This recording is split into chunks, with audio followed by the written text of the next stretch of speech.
नमस्कार दर्शकों, बात आज की चैनल के कार्यक्रम आर पार में मैं निपुण भार्गव आपका स्वागत करता हूं। हमारे चैनल है श्री सुरेंद्र चतुर्वेदी जी की अनुपस्थिति में उनके शब्द मैं आपके समक्ष पेश कर रहा हूं। ये भी साला कोई ब्लॉग है। हम आला दर्जे के राम भक्त हैं। हमारी भक्ति पर भगवान राम तक को गर्व होगा। अजमेर के राम भक्तों का सच में कहीं कोई मुकाबला नहीं। हमने राम और हनुमान मंदिरों की भले ही कभी सुध न ली हो, लेकिन राम के दुश्मन रावण को जरूर दर बदर कर दिया है। आज अजमेर में रावण को जलाने के लिए कोई मुनासिब जगह ही नहीं बची। इससे बेहतर नगर निगम की उपलब्धि क्या हो सकती है। एक समय था जब रावण का पुतला पटेल मैदान में बड़ी निर्ममता से जलाया जाता था। राम के प्रति हमारा सारा भावनात्मक लगाव और रावण के प्रति हमारी सारी दमित कुंठाएं बुराई पर अच्छाई की जीत का नारा लगाकर निकल जाती थी। नेताजी राम के अंदाज में तीर चलाकर रावण के पेट को फोड़ देते थे। पुतले के बदन में ठूसे हुए पटाखे तेज आवाजों के साथ दर्शकों को प्रफुल्लित कर देते थे। बड़ा मजा लेता था हमारा शहर अजमेर रावण को राख में मिलाकर देखकर। अजमेर शहर जब से स्मार्ट हुआ तब से रावण की बेकदरी करने के लिए हमारे पास मैदान ही नहीं रहे।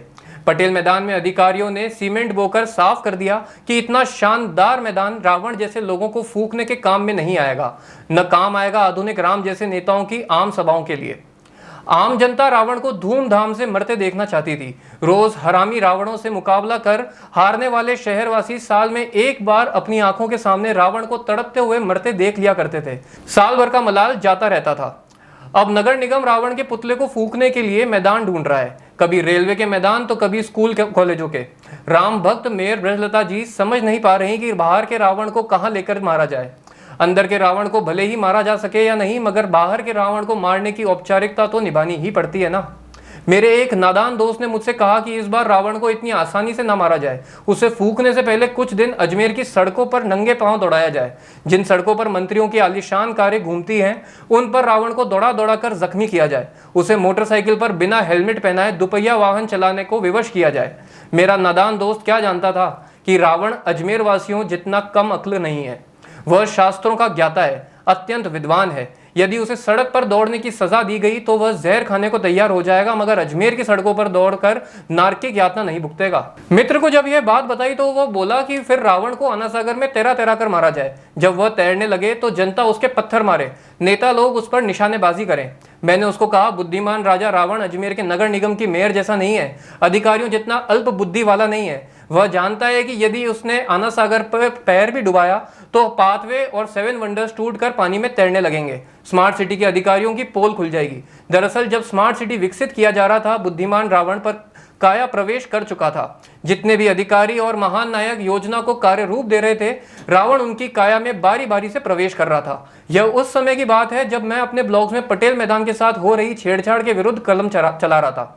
चीख चीख कर कह रहा था कि पटेल मैदान को बर्बाद करने वाले निकम्मों, इस शहर के बीच खाली पड़े इस मैदान को साफ कर दो, इसे बर्बाद मत करो। मैं तब नेताओं और जनता से विरोध करने के लिए आगे आने की बात कर रहा था। हाँ, तभी यह कुटिल रावण अधिकारियों और नेताओं के बदन में प्रवेश कर चुका था। वह उनसे शहर को बर्बाद करने के सारे कुकर्म करवा रहा था। ये एलिवेटेड रोड्स, ये पाथवे, 7 वंडर, आना सागर के आसपास अतिक्रमण, ये आना सागर के हक की जमीन पर बने बड़े बड़े होटल, रेस्टोरेंट, मोटी मोटी धनराशि हजम करने के जादू सब अंदर बैठा रावण ही करवा रहा था। आना सागर के भराव क्षेत्र को कम करने वाले दस्तावेज पर हस्ताक्षर तत्कालीन निगम प्रशासन ने नहीं किए थे, रावण ने ही किए थे। रावण तब भी जानता था कि राम भक्ति में डूबा शहर पानी में कैसे डूबेगा। तब शहर के लोग मूक दर्शक बने हुए थे, बुद्धिमान दुबक के बैठे थे। पर्यावरण विशेषज्ञों की अक्ल घूंघट ओढ़कर बैठ गई थी। पार्षद, मेयर, जनप्रतिनिधियों के दिमाग में रावण अठास लगा रहा था। रावण शहर की बर्बादी की कथा लिख रहा था और कुछ मूर्ख कथावाचक उसका पठन पाठन कर रहे थे। रावण को जो करना था उसने कर दिया।